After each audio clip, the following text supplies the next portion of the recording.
So I'm featuring Cece McDonald today. Hey, hi, hello. Welcome back to #Spill the Beans. If you've never seen me before, I'm Tara Priolo. I am your resident Black, biracial, multi-passionate musician. I talk about the ish that nobody wants to talk about and push you to do the same. So some of y'all know that during Black History Month, I do spotlights on Black people during Spill the Beans. Sometimes I come on and talk about other topics. However, I am using my Substack for that. If you'd like to join the Lift Every Voice Substack, you can jump on my link in bio, click Lift Every Voice Substack, and make sure you subscribe to all the sections, and then you'll get everything that you want, my podcast, my blog, etc., etc. But let's get into it today. Today we're going to be talking about Cece McDonald. So some of y'all know that I am featuring Black trans women this month.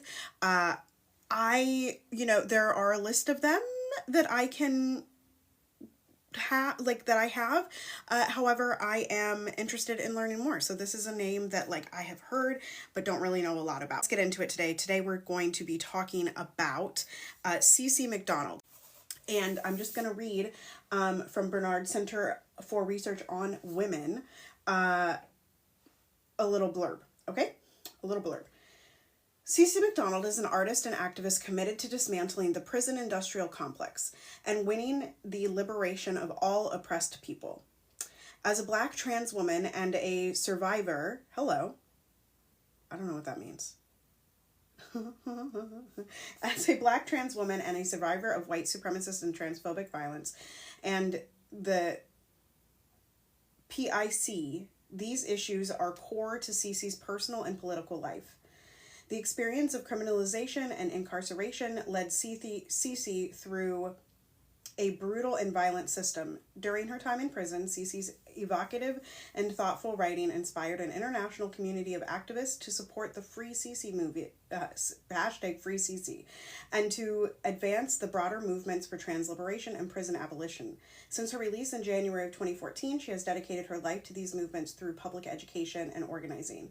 A frequent speaker at colleges and universities, Cece has also given interviews with Vice Democracy Now!, Melissa Harris Perry, and Huffington Post Live. She has worked with numerous organizations, including Transgender Youth Support Network in Minneapolis, Minnesota, and the Gender Justice League in Seattle, Washington.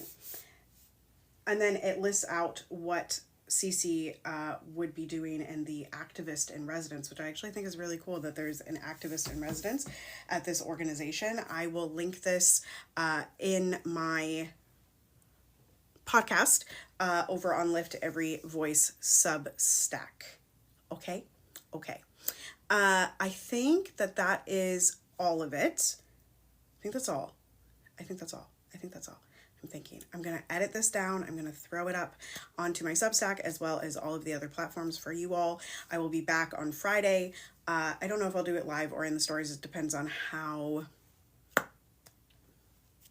full they are. So, I'll be back soon with another Black trans person to feature during this Black History Month. And make sure you're answering the prompts on my page for Black History Month. I got a post yesterday's over here on TikTok.